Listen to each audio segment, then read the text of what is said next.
My name is Barry Allen, and I am the fastest man alive. To the outside enough to new threats, and I'm the only one fast enough to stop them. I am... Hello, Mr. Allen. DeVoe, if you heard my family... Halo guys, jumpa lagi dengan gue IJ21. Kali ini gue akan ngebahas alur cerita The Flash Season 4 episode 10 yang berjudul The Trial of the Flash. Episode ini berfokuskan pada tema persidangan Barry atas pembunuhan Clifford DeVoe yang baru saja dimulai. Iris dan Joe harus memutuskan seberapa jauh mereka harus berkorban untuk menyelamatkan Barry agar tidak dimasukkan ke dalam penjara. Jadi, kalau kalian tertarik dengan alur cerita gua, langsung saja kita langsung mulai ke konten.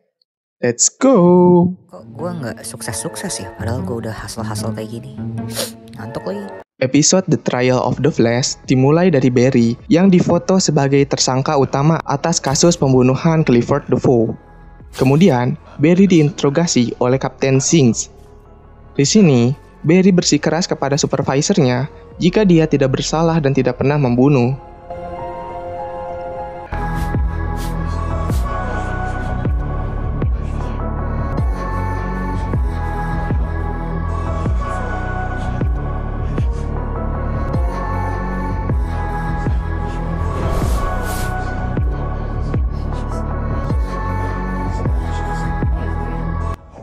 Sekarang Barry dibebaskan, namun statusnya sekarang adalah tahanan rumah.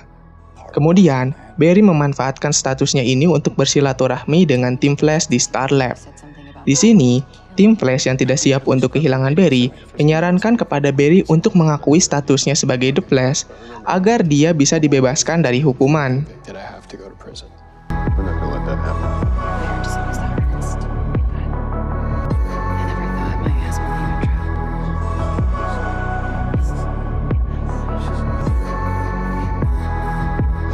Joe kemudian meminta bantuan kepada Ralph Dibny untuk menjalankan suatu aksi rahasia pengumpulan bukti secara ilegal agar Barry bisa memenangkan persidangan.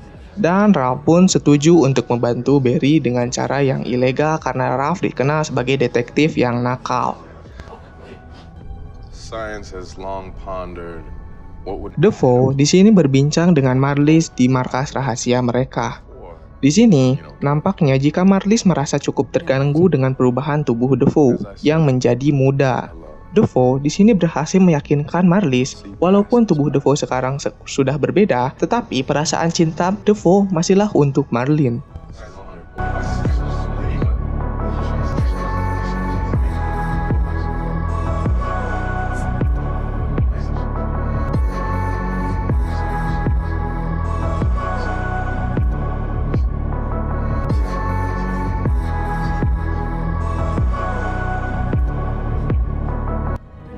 Sementara, di Bank Central City, ada seorang pria yang sedang membuka rekening investasi.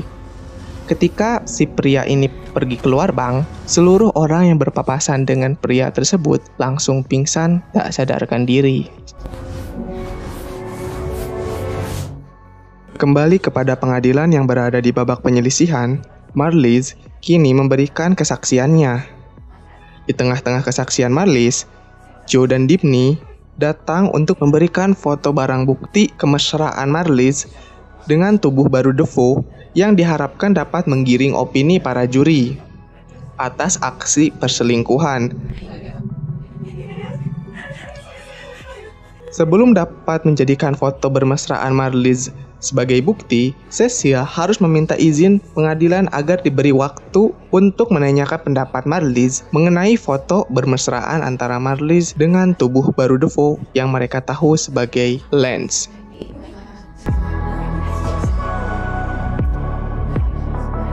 Marlies bercerita kepada juri tentang bagaimana dia bertemu dengan Lance yang sebenarnya adalah DeVoe. Di sini, Marlies bercerita jika selama ini DeVoe mengalami masalah dalam hubungan diranjang. Oleh karena itu, DeVoe sengaja mengajak Lance untuk berpoliandri atau ikut dalam hubungan inti mereka berdua, supaya kebutuhan seksual Marlies terpenuhi. Dan tampaknya para juri juga percaya dengan pendapat dan cerita Marlies ini karena memang DeVoe mengalami kelumpuhan sehingga kemungkinan burung DeVoe juga tidak bisa berdiri untuk memuaskan gairah milik Marlies ini.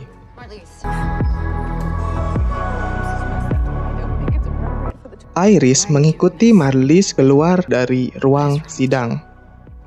Dan di sini, Iris menanyai Marlies apa tujuannya memasukkan Barry ke dalam penjara, bahkan memfitnah Barry dalam suatu kasus pembunuhan.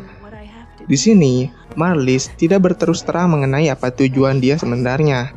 Tetapi, Marlies berpendapat jika dia dan suaminya Defoe memiliki suatu rencana yang dapat membuat dunia menjadi tempat yang lebih baik lagi.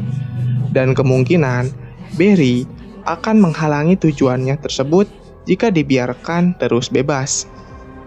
Tanda bahaya berbunyi di Star Lab yang menandakan jika di suatu tempat di Central City terdeteksi suatu energi nuklir yang besar, sehingga dapat memicu reaksi bom atom. Saat tim Flash mencoba mengecek tempat tersebut, ternyata mereka menemukan sebuah truk mengangkut limbah radiasi, sehingga mereka merasa jika mereka telah melakukan kesalahan.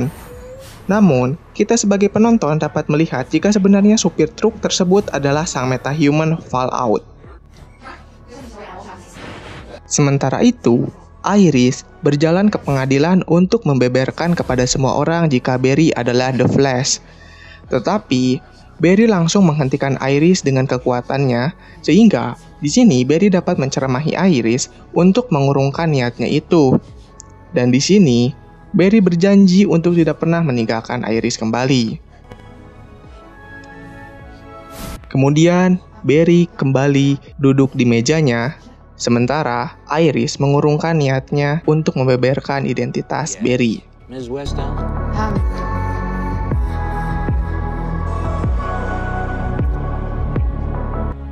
Joe dan Daphne kembali ke rumah keluarga Defoe. Di sini, Joe mencoba memanipulasi barang bukti di dalam rumah Defoe agar Barry terlihat tidak bersalah dan Marlene terlihat sebagai orang yang bersalah dan mencoba menjebak Marlene. Namun, di sini, Rob menceramahi Joe mengenai akibat dari tindakannya itu, sehingga Joe mengurungkan niatnya untuk memanipulasi TKP.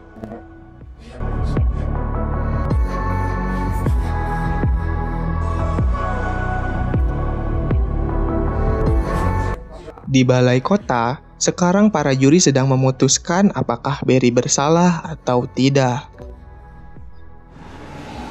Sementara di sini Fallout sedang berjalan-jalan di kota menggunakan transportasi umum. Saat sedang berjalan-jalan, nampak orang-orang yang berada di sekitar Fallout langsung terpapar radiasi dan pingsan.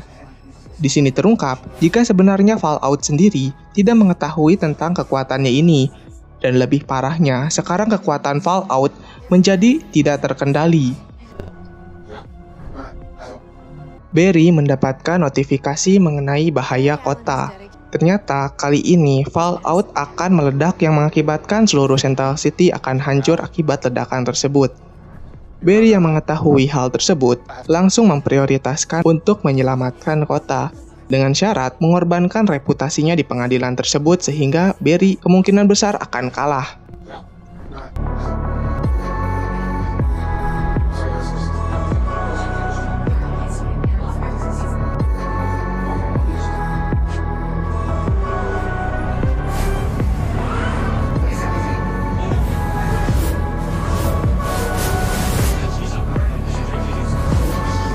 Radiasi dari kekuatan Fallout ternyata terlalu panas untuk Barry hadapi.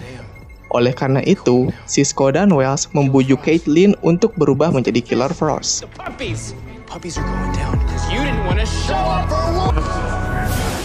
Cisco dan Caitlin langsung pergi ke medan pertempuran. Di sini, Caitlin langsung menurunkan suhu dari Fallout sehingga Barry dapat mengirimkan sinar radiasi tersebut ke langit. Barry berlari terus mengelilingi Fallout sehingga Cisco dapat mengirimkan radiasi dari Fallout ke Earth 15, di mana di Earth 15 bumi sudah mati sehingga asap tersebut tidak akan melukai siapapun.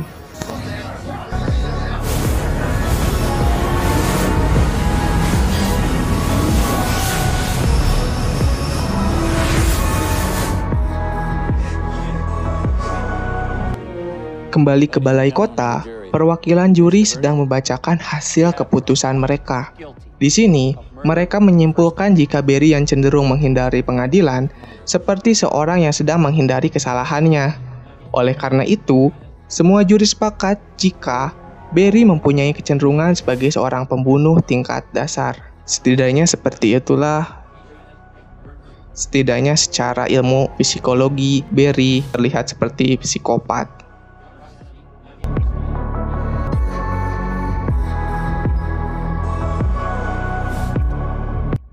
Barry bertemu dengan teman-temannya di Star Labs.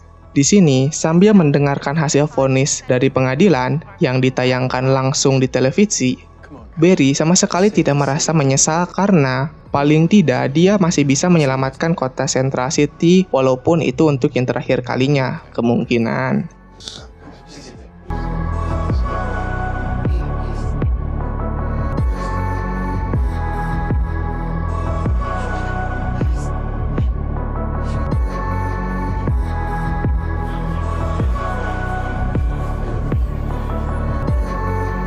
Kembali ke balai kota, Tinker masuk ke ruangan Barry, dan di sini Defoe mengungkapkan jika sekarang Defoe memiliki kekuatan membaca pikiran milik Dominic Lange.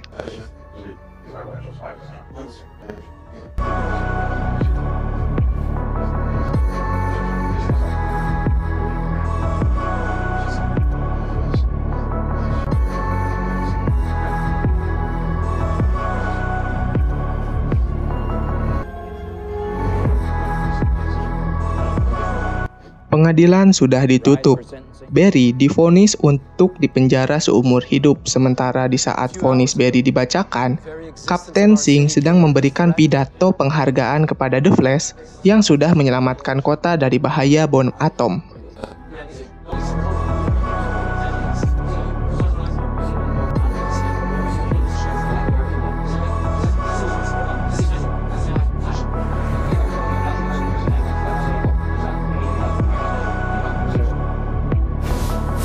Di akhir episode ini, Barry dimasukkan ke dalam selnya di penjara. Di sini terungkap jika Barry dimasukkan ke dalam sel yang sama dengan ayahnya dulu, yaitu Henry Island. Dan The Flash Season 4 episode 10 pun to be continue.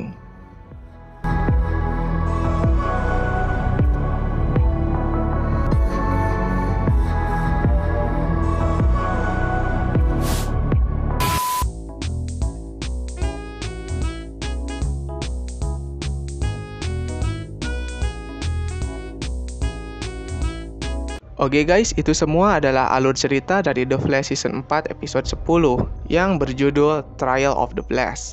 Sebelumnya gue meminta maaf kalau misalnya di alur cerita gue yang kali ini banyak banget noise dari suara knalpot motor yang berisik. Ya gimana lagi, akhir-akhir ini bocil-bocil lagi seneng pakai knalpot brong.